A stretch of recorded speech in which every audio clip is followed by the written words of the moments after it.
This is Jay Teaches Reading for All, Lesson 45, where we find out that U has two short sounds. If you've been with us and had us or with us in Lesson 44, you already know the second sound. The first sound is pretty well known. It's but the second one is not as well known. And if you're just joining us in Lesson 45, you're going to have to wait a few minutes to find out what that second sound is. Review is the first thing on our schedule, as always. We're going back to Lesson 43. And in this lesson, we find that the vowel A can make the short U sound sometimes, and oftentimes, almost always, matter of fact, at the end of a girl's name. So students, say these before I do. Anna, Nana, Linda, Tanya, Brenda, Jenna, Panda, was, want. And I'm going to try to get all the true and false on screen. Teachers, I'd like you to have students read these words to you, or some of them, depending on the need of the student, and then have the students read the true and false to you. Don't worry about giving a true or false answer. Okay, press pause and do that.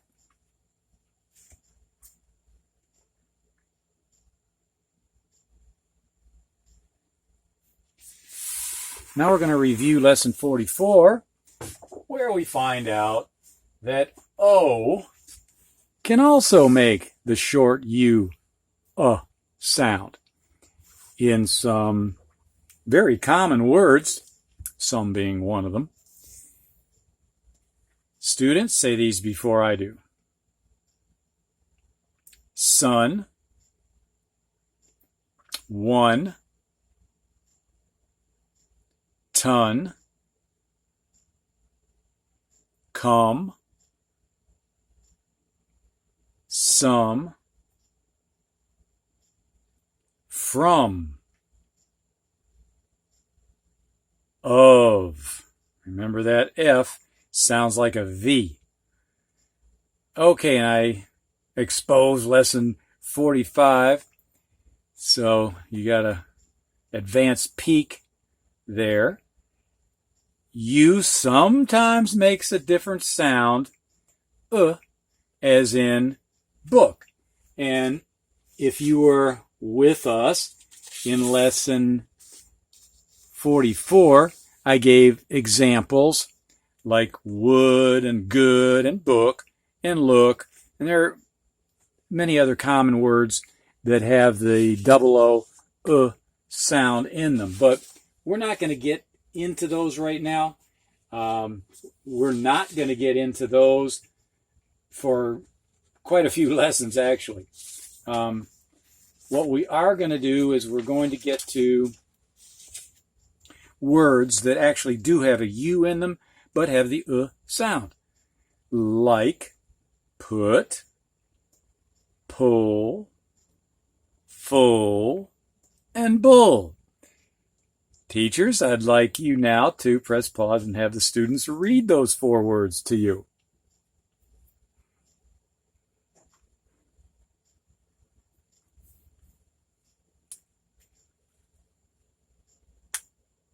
And next, I'd like you to press pause and have the students take a spelling test on these four words.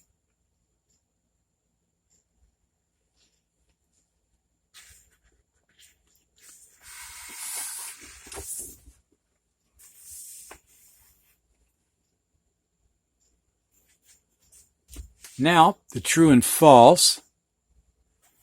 And if you're just joining us, teachers have the students read the sentences silently, give you a true and false answer. If it's possible, it's true. If it's impossible, it's false.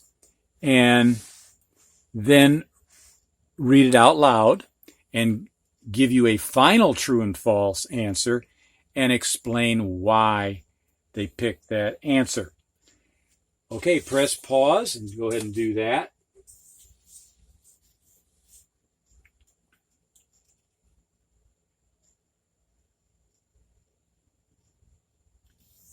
My answers: Al's son can pull a big bull from his pen. I'd put false for this because I don't think there are too many men that are big enough to be able to do something like that. You may think Al's son is like Hercules or something, but I myself would put a false for that. Number 2. Sally won a ton of gems from blue whales. Well, up until the blue whale part, I'd say maybe. It's a stretch, but maybe.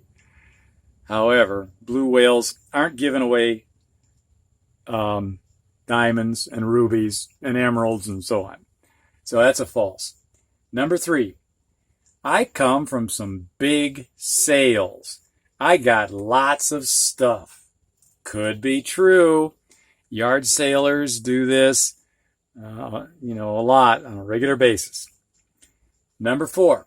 Brent puts a big bull in a bin full of pandas. This is just too silly to be true. I'd put false.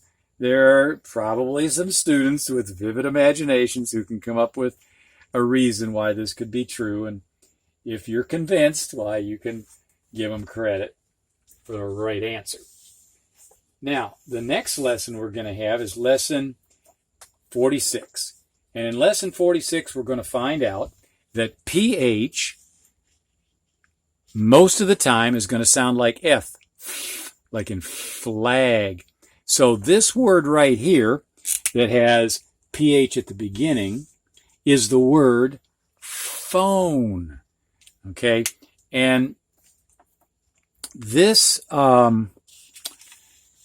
lesson starts a series of lessons that introduce rules students do not get in school many times.